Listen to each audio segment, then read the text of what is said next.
Hi, I'd like to take a few minutes today to talk to you about the importance of appreciation.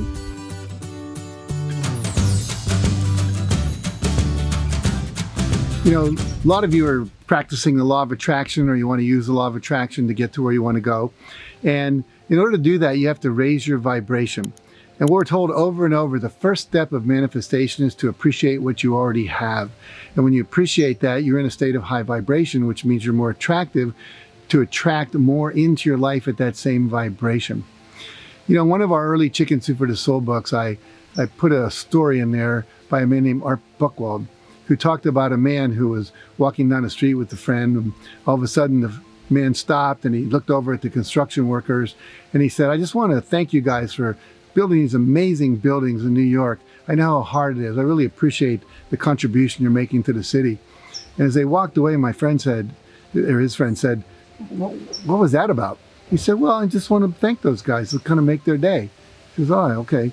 So a couple minutes later, he's down, he sees a taxi driver, and a person gets out of the taxi, and he says, "Wow, I just want to," he reached into the taxi, he said, "I just want to thank you before you pull off for all the work you're doing, because you're taking people all around the city every day long, fighting with the traffic, making it easy for them to get to where they want to go. Hope you have a great day."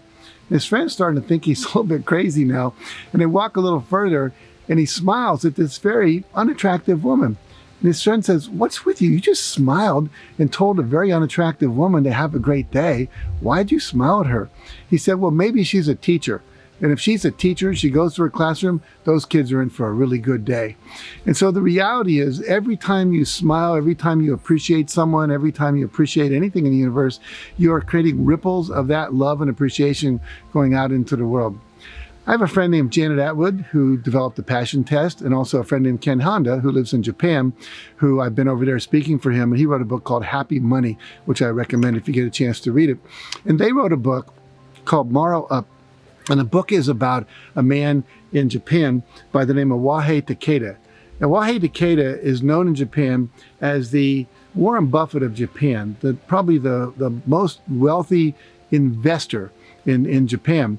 And what they did was they interviewed him to try to find out, why was he so successful?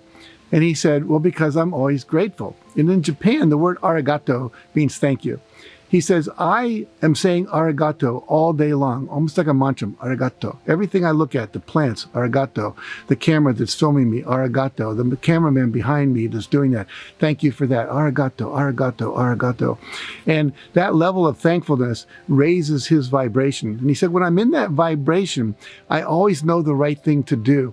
And I'm attracting opportunities. I'm attracting money. I'm attracting venture capitalists that want to play with me, that have great ideas and so forth. And so to be staying in a constant state of appreciation. And so I want you to also start thinking about, how can you appreciate the negative events in your life, the negative situations? Because often we go, well, why is that happening to me? And literally you can start to appreciate even those. You know, I got divorced a number of years ago, and the reality was that I lost about $8 million in that divorce. And I was really upset for a while. And then I began to ask myself, what's the opportunity that this is? And that's a great question to ask yourself. No matter what's going on, what's the opportunity that this is? Well, I had to go back to work and get a little more, I should say, effortful, focused, intentional about creating the life I wanted, because most of my cash was gone.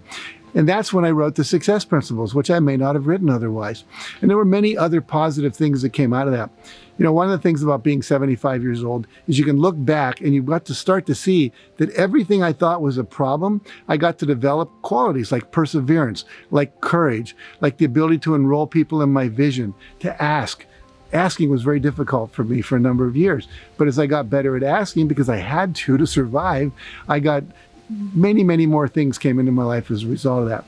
Now, I want to share with you 10 things that Wahei said about morrowing up. He wrote, these are 10 ways to morrow up, 10 ways to get yourself into a state of living from the heart, living from compassion, living from love, and living from a higher consciousness. Number one, he said, walk in nature. Every time you go into nature, everything vibrating, like right where I'm standing, is vibrating at a very high level. None of the plants here are comparing themselves to other plants. They're not worrying about the future. They're not regretting the past. They're just living in a high vibration of nowness. Acquaint yourself with art. Art uplifts you. Art is a thing that is a higher vibration to it.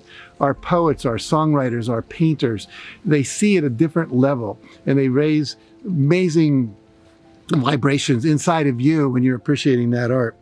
Allow yourself to be moved. That's another thing to do. Go to some movies, read some books, allow yourself to be moved emotionally by the music at a concert, by the story in a movie, etc. Visit places of worship. When I was on my honeymoon with my wife, which we did in Italy, every time we would see a church or a basilica, we would stop, we would go in, we would feel the energy, look at the beautiful art and architecture, and then we would meditate for at least 20 minutes. And sometimes that was 5 or 6 times a day. But it kept raising our vibration because in those buildings for years, people have been praying and being grateful and being thankful for things, and that vibration becomes part of that building. Do what excites you. I've talked about doing 20 things you love to do. What excites you to do? And make sure every day you do something that uplifts you, that's exciting. Follow your intuition is another thing he recommends. We all are getting inner guidance all the time. And when you follow it, when you allow yourself to listen to it and actually do what it's telling you to do, life becomes actually easier and more magical and more successful. Keep giving thanks. We talked about that. Arigato, arigato, arigato, or thank you, thank you, thank you. When I was a kid, we always said grace before our meals. Grace, gracias is Spanish for thank you. And so I've started doing it again. Thank the food. Thank that's, if it's an animal, it's given up its life. If it's vegetables and fruit, someone picked that fruit, someone stored it, someone transported it, they sold it in the store. Thank all the people involved in making that meal possible, the people who cooked it and so forth. Give to others. Anytime you give, and you give with an idea of uplifting somebody, not from a place of, I have to give, but giving out of joy, giving out of love, that raises your vibration. That's why I tithe. That's why I give a lot of free seminars and scholarships out to people, because I want to not only help, but I want to feel how good it feels to give. And number 9, wish people happiness. Always be wanting the best for everybody. As you're doing that, you're raising your own vibration. And number 10, love and be loved. Put yourself in situations where you can express your love, and also put yourself in situations where you can receive the love that's given to you and say thank you and allow yourself to really let it in. I know at the end of a talk, when people are giving me a standing ovation, I used to go like this to calm them down, say, no, that's enough. And now I just stand there and I let it in. It allows them to give to me and me to experience that love and give it back to them at the same time. I'll end with the quote from Mr. Takeda. He says, once affirming and smiling becomes a habit, the world around you miraculously transforms. So you're doing it for yourself, you're doing it for others, you're doing it for all of humanity. So make sure to spend more time in appreciation.